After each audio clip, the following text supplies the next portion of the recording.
اس وقت تقریب جاری ہے یوم تعمیر و ترقی کے حوالے سے اور احسن اقبال تقریب سے خطاب کر رہے ہیں۔ وزیر اعظم کی قیادت میں اس کولیشن گورنمنٹ کو جاتا ہے کہ جس نے دن رات محنت کر کے ڈیفالٹ کو بچایا۔ تو یہ بات ضروری ہے کہ ہم سمجھیں کہ وہ کون سی بیس لائن تھی کہ جس سے ہم نے سفر کا آغاز کیا۔ ہم سب کے اندر اتنی دانش تھی کہ ہمیں اندازہ تھا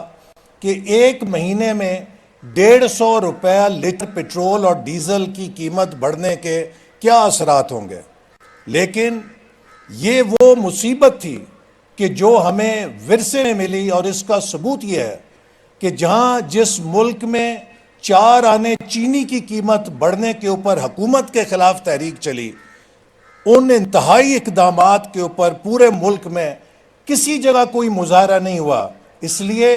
کہ پاکستان کے ہر شہری کو معلوم تھا کہ یہ زہر کا پیالہ اس حکومت کا دیا ہوا نہیں ہے، یہ پچھلوں کے گناہوں کا کفارہ ہے جو یہ حکومت ادا کر رہی ہے، اور ہم نے اس کٹھن اور مشکل مرحلے سے گزرتے ہوئے آج ملک کو یہاں کھڑا کیا۔ اور اسی لیے وزیر اعظم نے کہا کہ ہم نے اپنی سیاست قربان کر کے ریاست کو بچایا ہے، اور آج الحمدللہ دنیا میں کسی ملک کے اندر اور کسی معاشی حلقے کے اندر کوئی یہ شرط نہیں لگا رہا کہ خدا نہ خواستہ پاکستان ڈیفالٹ کرے گا، بلکہ اب شرطیں اس بات پہ لگ رہی ہیں کہ کس ملک سے پاکستان میں کتنی سرمایہ کاری زیادہ آئے گی۔ یہ وہ تبدیلی ہے جو 1 سال کے اندر ملک کے اندر واقع ہوئی ہے۔ اگر پاکستان پیچھے رہا تو صرف اس کی ایک وجہ تھی کہ اس ملک میں سیاسی استحکام اور پالیسیوں کا تسلسل نہیں رہا۔ وزیر اعظم نواز شریف کے دور میں ویژن 2010 آیا، پھر ان کے دوسرے دور میں ویژن 2025 آیا، لیکن ان کے کسی دور کو مکمل ہونے نہیں دیا گیا۔ اگر وزیر اعظم نواز شریف کو بھی جب انہوں نے 90-91 میں اکنامک ریفارمز جنوبی ایشیا میں متعارف کرائیں 10 سال مل جاتے تو آج تاریخ میں شاید ان کا نام ڈاکٹر مہاتیر سے اوپر ہوتا جنہوں نے اپنے ملک کو ٹرانسفارم کیا تھا۔ یہ اڑان پاکستان کا پروگرام جو وزیر اعظم شہباز شریف کی قیادت میں 5 سالوں کے لیے دیا گیا ہے، یہ پاکستان کو وہ پائیدار بنیاد دینے کا پروگرام ہے کہ ہم 2047 تک ترقی کی اس ریس کو انشاءاللہ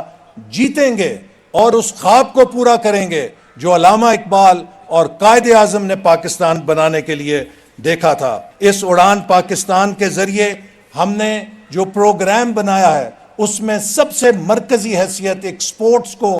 دی گئی ہے جو ہم نے ماضی میں نظر انداز کی ہے۔ پاکستان کو ایک ایکسپورٹ ایمرجنسی کے ذریعے اپنی ایکسپورٹس کو کم سے کم مدت میں 30 ارب سے 100 ارب ڈالر تک لے کے جانا ہے۔ اسی طرح جو دوسرا ہمارا پروگرام ہے ای پاکستان، اس کا مقصد ہے کہ ہم پاکستان میں ٹیکنالوجی کی بنیاد کو مضبوط کریں اور پاکستان کو ایک سائنس، ٹیکنالوجی، انوویشن جس میں آرٹیفیشل انٹیلیجنس سے لے کے سپیس ٹیکنالوجی تک ہے، پاکستان کے پوٹینشل کو ریئلائز کریں۔ اور اس کے لیے بھی وزیر اعظم نے 2 لاکھ نوجوانوں کو سالانہ طور پر چین کے ساتھ مل کر آئی ٹی سکلز دینے کا پروگرام شروع کیا ہے، جس سے انشاءاللہ تعالی ہم پاکستان کو ایک انفارمیشن پاور بنائیں گے۔ تیسرا پروگرام ہمارا انوائرمنٹ، کلائمیٹ چینج کے اندر واٹر اینڈ فوڈ سیکیورٹی میں گرین ریولوشن 2.0 ہے، پاکستان میں ایک نیا زرعی انقلاب پیدا کرنا، اور اس کے لیے 1000 ینگ ایگریکلچر ریسرچرز کو وزیر اعظم کی ہدایت پر اگلے مہینے چین بھیجا جائے گا۔ چوتھا شعبہ انرجی اور انفراسٹرکچر ہے، ہم کس طرح انرجی سیکٹر کو ایفیشینٹ کریں، کس طرح انرجی سیکٹر کو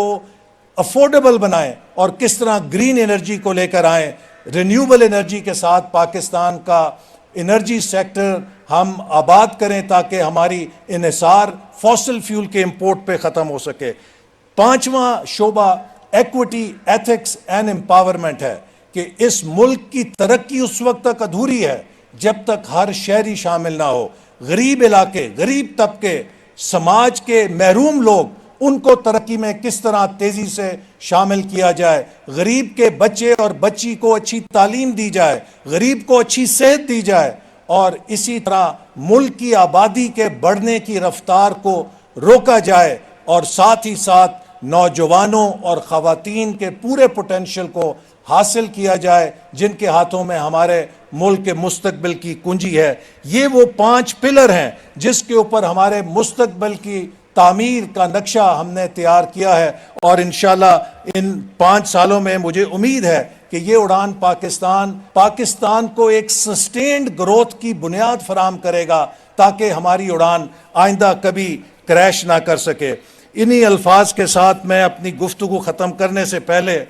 ضروری سمجھتا ہوں کہ اقبال کے چند اشعار میں اپنی اس بات کو ختم کروں کہ اقبال نے ہمارے لیے 2 پیغام جو دیے وہ آج کے لحاظ سے بہت ضروری ہیں۔ اقبال نے کہا کہ میسر آتی ہے فرصت فقط غلاموں کو،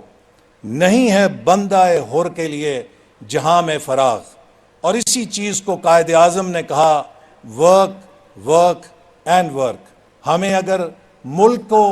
دوبارہ اس مقام پہ لانا ہے کہ جو یہ ملک ڈیزرو کرتا ہے تو ہمیں پروڈکٹیوٹی کو بڑھانا ہے، ہمیں کوالٹی کو بڑھانا ہے، اور ہمیں انوویشن کو رائج کرنا ہے۔ اس کے لیے ہم سب کو اپنی صلاحیت سے بڑھ کر محنت کرنی ہے، جیسا کہ ہمارے بزرگوں نے 1940 سے 1947 تک 7 سالوں میں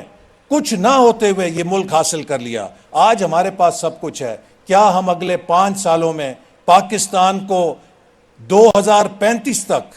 $1 ٹریلین اکانومی بنانے کی بنیاد فراہم نہیں کر سکتے؟ ہم کر سکتے ہیں۔ ہمیں امن، استحکام، پالیسی کا تسلسل اور اصلاحات کا راستہ چاہیے، اور میں امید کرتا ہوں کہ ریاست کے تمام ستون، چاہے وہ سیاستدان ہیں، چاہے وہ اسٹیبلشمنٹ ہے، چاہے وہ عدلیہ ہے، وہ سب اس بات کا پہرا دیں گے کہ اب اس ملک کے امن اور استحکام سے کوئی نہ کھیلے، کیونکہ اس ملک کے استحکام سے کھیلنے کا مقصد 24 کروڑ عوام کے مستقبل سے کھیلنا ہے۔ اور ان الفاظ کے ساتھ میں اپنی بات ختم کرتا ہوں۔ تو شاہی ہے، پرواز ہے کام تیرا، تیرے سامنے آسماں اور بھی ہیں۔